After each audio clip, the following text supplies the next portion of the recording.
to another installment of FSW Conversations, brought to you by Fashion Strategy Weekly, which looks to bring practical, strategic, and research-based insights to leaders in the fashion and luxury industries. I am Jessica Quillen, co-publisher of Fashion Strategy Weekly and co-founder of luxury strategy agency It's a Working Title. In this edition of FSW Conversations, I'm talking to Kate Pankoke, the designer and owner of luxury bridal evening wear and accessories line Elaya Vaughn. A Project Runway All-Star and an award-winning designer, Kate's designs for Elaya Vaughn are frequently worn by major celebrities and featured at red carpet events and galas, including the Oscars. A Florida native, Kate currently resides in Buenos Aires with her husband and 2 young daughters. So first of all, Kate, thank you so much for joining me today. I'm just so excited to dive into everything. And just to kind of start, I would love for you to just sort of dive into sort of how you got your start in fashion and kind of, sort of started to bring about your sort of unique point of view with everything. Absolutely. I'm really excited to be here. Thank you for asking me. And yeah, so I got started in fashion back in high school. I started doodling and, drawing, my dream dresses or like period piece costumes from movies that I liked. And then it got to the point where I was babysitting and making my own money, and it was time to like go and like I could go shopping with my money and buy whatever I wanted to wear. And I was so disappointed because I'm such a specific person with my visions. And the first thing I wanted, I'll never forget, I wanted a white eyelet bikini. Like I wanted it to be like, look like eyelet lace, but be made with spandex. And I wanted it to be a bikini to wear to a pool party. It was a very big deal pool party for high school. And of course, nobody had this. And I was so frustrated. So I just went to the store and I bought white eyelet lace, and they didn't have eyelet spandex, but I was like, whatever, because I'm working with Joann's at that point. And I made myself this bikini and everybody loved it. And I was like, oh, wow, like this is something I could do. And so I started there, and that's where I realized like, this is where I want to go with my studies. Because up until that point, my dad had wanted me to be a lawyer. He had visions of me being a Supreme Court justice. And I wanted to be a criminal profiler because I just love love true crime before true crime was like the thing. I'm a true crime hipster. But then when I discovered like, oh, this is my talent, then I decided that was the route that I wanted to take with my studies. So I studied fashion design in college and started my own line right out of college. Not necessarily on purpose, but it just kind of happened that way. And yeah, that's how I got into fashion. So how did you figure out that you wanted to kind of pursue bridal and evening wear? Because you have a very specific, and if I just say gorgeous point of view, but it's a very specific kind of part of the industry to be in. I'm just curious, kind of what led you into that direction creatively. Yeah. So, I mean, it's really two-pronged. So first off, I mean, I do have a passion for that. Who can't like look at a wedding dress and get excited? So as a designer, evening and bridal gives me a lot of freedom because it's like there are no limits. There's no such thing as a train that's too long or a fabric that's too embellished or a dress that's too expensive because it's your wedding. Who cares? Like get the fabric, get the cool things. And so as an artist, it gives me a lot of freedom. But then also as a business person, when I was in school, I was thinking like when I started learning about like pricing, if I wanted to make like a ready to wear collection, like let's say a skirt, my skirt would probably cost the same as a Chanel skirt, and nobody knows me. And I don't have the marketing, like the funds to beat Chanel in that game, So I was like, what can I do that's more about the art and less about the name and the price? And bridal was the answer because it's more of an emotional purchase. It's like, you find the one. And so it just kind of was a match made in heaven.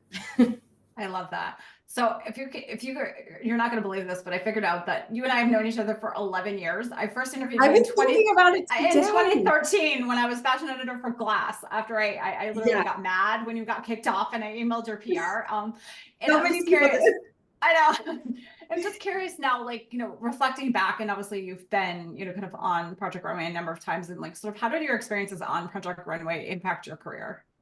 Oh my gosh, so much. I've been reflecting on it a lot lately too, because it's been so long, because I'm really losing those memories, and I want to document them somehow. And one of the other contestants started just doing like an Instagram diary of his experiences on the show, and I was like, oh, I should do that. And I also want to rewatch the seasons with my daughters when it's like appropriate, because I do curse a lot. I remember that. but but yeah, I was a completely different person. And even though I thought I was really mature for my age, and I'm sure in some ways I was, uh, I was so different. I was so ambitious. I was so, not that I'm not right now, but I'm a little more chill, you know? But at that point, it's like I'm at the very bottom. I have my entire life to climb this ladder, and I'm going to climb it as fast and as hard as I can. And going on Project Runway was always a life dream goal of mine. I remember the day I was sitting at my grandparents' house and I was in their kitchen, and we always watched Project Runway as a family, like me, my mom, and my dad.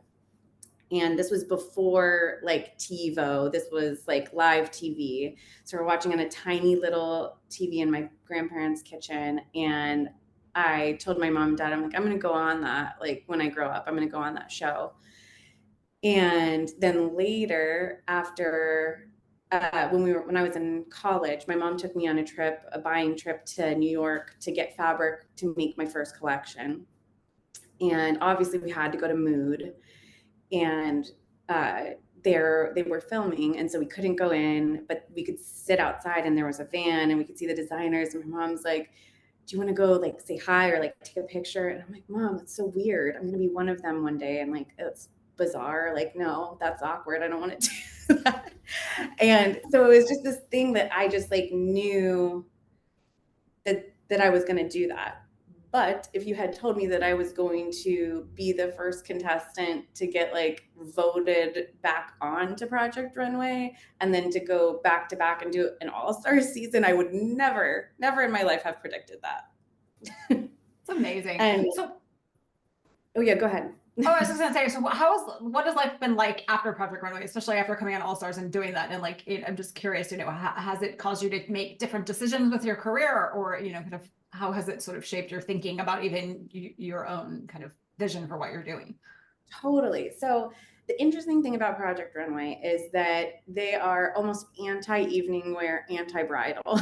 You could not audition with bridal pieces. So, and for some reason, every time the auditions came up, it always overlapped with Bridal Fashion Week. So, without fail, I was making a bridal collection, and then I had to make separate pieces for my audition. And Jessica, I wish you could see these pieces. I don't even know if I have pictures of them anymore. They were trash. They were awful. Like I had maybe like I can't two good imagine so. pieces, but they were like, it was just, it was like whatever. Like I'm making them in the middle of the night. I was hand sewing on the plane ride on the way to my audition, and like taking pictures on myself because like I didn't have money. Like all my money went into my business, into these like campaigns for my bridal, but that I can't use to audition. So I'm like just taking like selfies in these weird outfits that I made. It is a miracle to get on. And that is what's so interesting to me. Like I still believe that I'm talented and gifted and all of these things, but the resources that kids have now with YouTube, with I mean social media, every high schooler is a professional photographer. Every high schooler has the potential to be an expert dressmaker. Like there's so many tools at their hands that it's like the competition is just so crazy. I was so fortunate that I got to be at that cusp before social media, before all of that hit, that somehow they saw something in me, and then they instantly regretted it and I got eliminated. But then for some reason, the rest of the nation saw something in me, thankfully, and we're The like, no, entire we want world to see got more of mad. that girl. Yeah, no, you were, Yeah, it's everyone amazing. got I've mad. talked to so many people over the last, like, 11 years, and everyone's like, right? I was so mad. Like, what was that? It's just like, okay. I still get Instagram messages, and it melts my heart. It makes me so happy. And some people are like living it in the moment, like they're just now watching that season and they're so upset. And I'm like, don't worry about me. Like everything turned out fine. I was very sad, very angry and bitter about just kind of like the disillusionment that I went through when I went on Project Runway, because I always idolized it. And it was so different. In some ways, it was better than I expected, and in some ways, it was uh, there was just a lot of facade to it, you know. And I was really sad for a long time, sad and angry, and I'm so over that part now. And I've always been and still am thankful for the experience, but it's just so weird. It feels like a whole other universe, you know. Yeah. No, I could totally see that. I mean, you've just evolved so much, I think, in terms of life experience, but also with your brand, as well. So Thank it's you. interesting. Yeah. The thing that Project Runway Um, did really help me with is like discovering my personal style. Like for bridal, you design for a different client for every dress. For regular fashion, you design for one client their whole wardrobe. And that was a challenge for me because my personality had been split so many times. Every time I make a bridal collection, I usually make 12 gowns. That's 12 different people. And I make psychological profiles for each gown that helps me yeah. with the designs. And so I, by the time I got on Project Runway, I realized like I don't really remember like who I am. Like I don't even really know what I like. And it was just kind of like go time and like literally. And I had hours to boil down my design aesthetic and my personality with my whole career riding on it. And yeah, it was a pressure cooker and it really kind of solidified my aesthetic. And now I feel like I'm so confident in it. And I always have it to lean back on if I have a question about a design or if it's not feeling right. I can lean back now on myself, you know, and like who am I and why is this me or why is this not me and what's not working. I love that so much. And I think, it's been amazing to watch your point of view, kind of solidify, I would say, over the years, and you kind of just owning that. It's been, very empowering, at least from the outside, especially as someone who has one of your dresses that I get to wear for my own Valorant little suit. So excited to see Just to shift gears a little bit, what, you and I have discussed several times the challenges of running an independent fashion brand in the United States, particularly in Washington, D.C., where we were based for a while and where we eventually met in person. And so now I'm really curious, what is it like to run a fashion brand from Argentina? And actually, how are you sort of managing that right now? So it's completely different, especially because I'm in a very weird sphere. So I'm in Argentina, but I'm still US based because we're here as diplomats.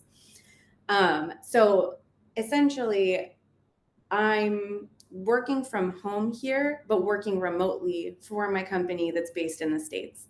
So all of my clients, well, the majority of them still come from the US. And so it's working back and forth, finding tailors that I can rely on to take good measurements. And I'm mostly, so I've since I decided to like go along with my husband on this crazy journey, I've closed my showroom in DC. I almost exclusively take custom orders now. I still have a collection that like brides can order from and do order from, but the majority of my orders are custom. And so I spend just a lot of one-on-one time working with these brides, doing more of the design. And then now I'm sewing everything, doing all the patterning. It's a lot of hands-on work for me. But it's also fun to get back to that part of it. It's just been like a weird evolution, but a good one. So now you're bespoke. I love that. No, that's amazing. And we were talking a lot about your point of view before, and I think one of the things I love about your point of view is you make gowns that are both sort of I would say ethereal and edgy, and I would love for you to just talk a little bit more about your aesthetic and kind of what inspires you to make beautiful clothes. Okay, yes. So I I used to not describe my aesthetic this way to people, but now I do just because I can't really think of any other more eloquent way to put it. I describe it as sexy Amish, and and Love that. the reason the reason that I feel that way is I love silhouettes that are conservative. I love I mean, obviously gowns are long, so there's that, but I love like sleeves and I like high necks and then I like sheer fabrics and I love doing extravagant things and then covering them up. So it's like you'll get like a really intricate corseted bodice and then I'll put chiffon over top of it to be like, oh, like what? You can't see that. It's hard to put into words. It's more of a vibe, and Yeah. that's that's what I've been able to boil it down to is like, is there something sexy about this dress? Because I love, and it can be anything. To me, the most sexy part of a woman are collarbones. I just love the décolletage, and that's always like in my designs, you'll usually see some part of the collarbones or like a low back and then it'll be high up in the front or it'll be completely covered but the dress will be see-through and that's that's like if every design has a little bit of sexy and a little bit of Amish, then I know that I've succeeded. And maybe I that love comes that. from my family. My family's originally from Pennsylvania, and who knows, maybe that's where I get that from. I don't know. I love that. So, kind of just thinking about your career and kind of how you yourself evolved, I'd love to get your take on the current state of fashion. And is it better or worse for young designers now than it was when you started? It's so, oh my gosh, there's so much to be said about that. So, for young designers as artists, I think it's so much better because of the reasons we were talking about before with the resources. There's so many free resources available that you can develop yourself as an artist. You can find your niche and really channel your energy into teaching yourself that. You don't need to wait until you go to school. And it doesn't matter if you go to the best design school. Like if you can't afford to pay for like FIT, it doesn't matter because you can probably take free FIT classes online if you wanted to. And there's so many resources. I will say the thing that makes it hard uh, is social media. Hard and better at the same time. It's for me, I hate social media, even though I owe my career probably to social media because Twitter was the thing that Project Runway used to get me voted back on. So I had to learn how to use Twitter, but then I haven't been on my Twitter since the last episode I was on All Stars aired because that was the end of my contract of having to live tweet. And I was so traumatized by social media, by people being mean. And it wasn't even, I didn't get the worst of it. I barely got anything. Like most of what I got was nice, positive, reinforcing feedback. But the things that I remember are the bad things. And I just went off of Twitter. I love Instagram and I love Pinterest for inspiration. But I imagine as a young designer, there's a lot of ugliness that happens on those platforms. And there's also then a lot of pressure to not only to have followers, um, but but to constantly be putting out like it's not enough to have a brand, you are a brand now, and that's a lot of pressure to be putting on a young person that probably doesn't have themselves figured out yet, probably doesn't have their aesthetic figured out yet, and it's all out there and it's all forever and it's for everybody to see, and that part's hard. What about the business side of things? I mean, because one of the things that I interviewed Alison Lowe, she's actually an MBA in the UK, and she teaches a lot of students. One of the things she was talking about was sort of this. She's actually pioneering fashion's first MBA program, and really is trying to work to kind of give young designers more like resources on actually how to start a business of fashion. And this is, kind of Yeah.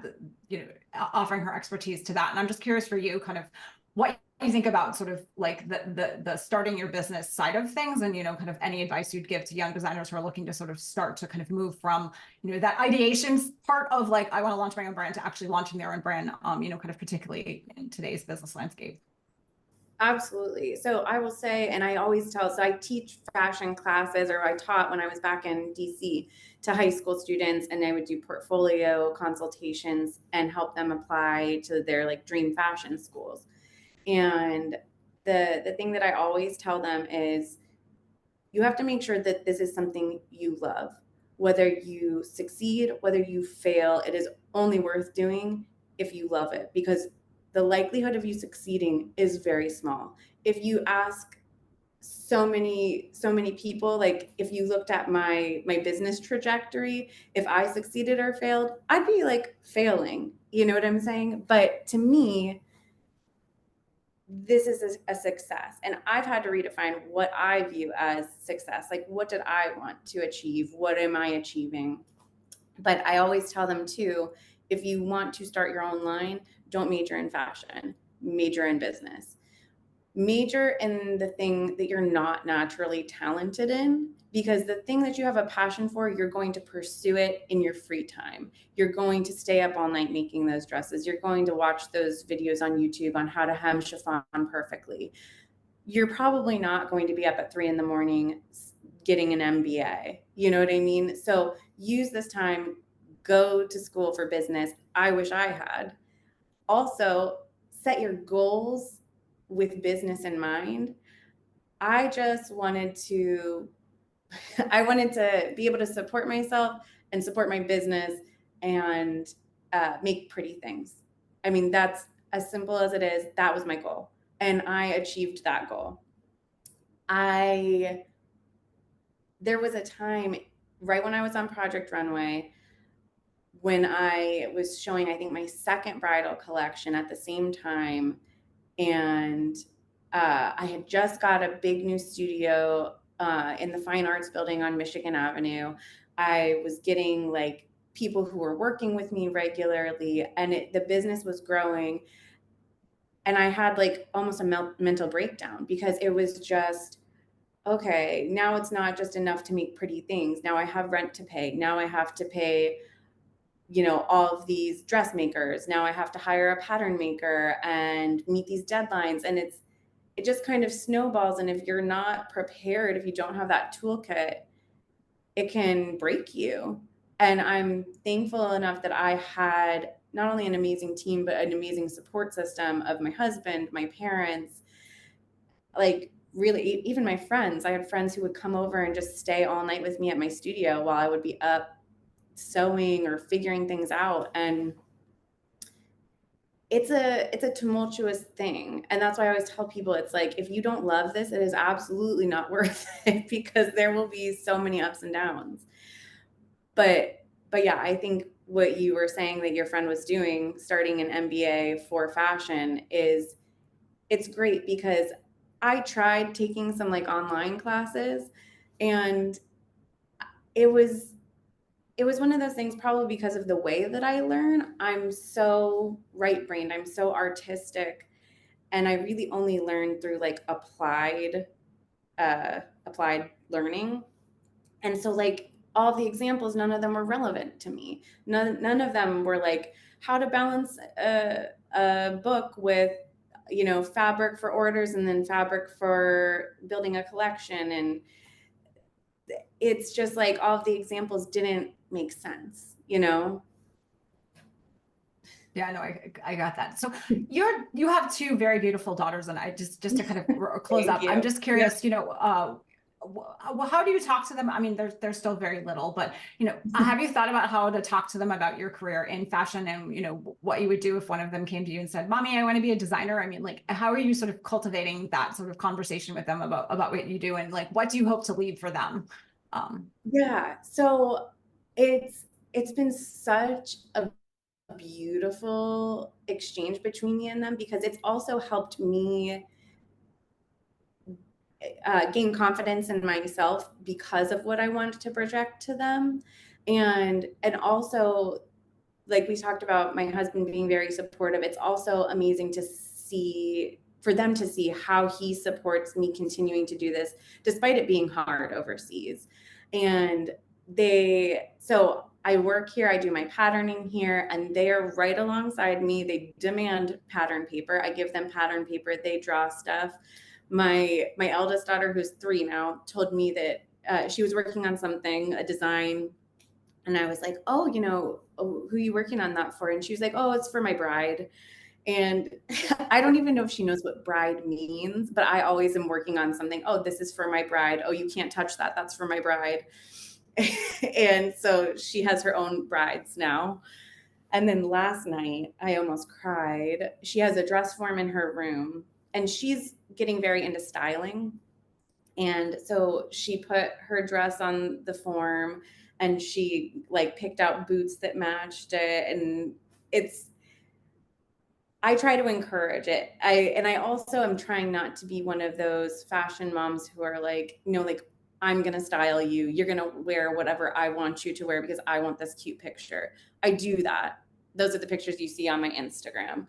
But in their day to day, I let them choose whatever they want to wear. My baby, who's 1 now, she had 4 skirts on over a onesie and 5 crowns. And I was like, yes, you do that. Like, I just want to empower them to pursue those dreams because I was fortunate enough to have parents that encouraged me to do it.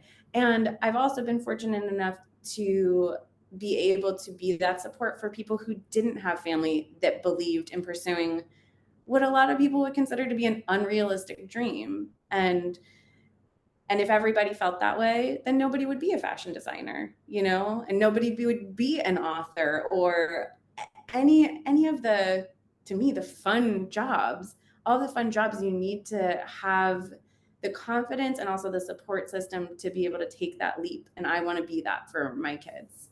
I love that so much. I mean, I have a PhD in something I don't, well, I actually, I could argue that I use it every day, but I have an entire book on, 19th century British romanticism and music. And, pursuing a PhD is like, it was never a means to an end for me, but it was always something that I really wanted to pursue. And I think having that support network made that so much more possible, especially with, my husband and all of that. So I really appreciate that. And I just so admire everything you've built and sort of how you kind of just maintain your head with everything you're kind of doing and are able to sort of express that creativity and not get just bogged down by everything. So I just so admire everything you've built. So Thank thank you you so much for joining me today. Of course, Jessica. Thanks for having me.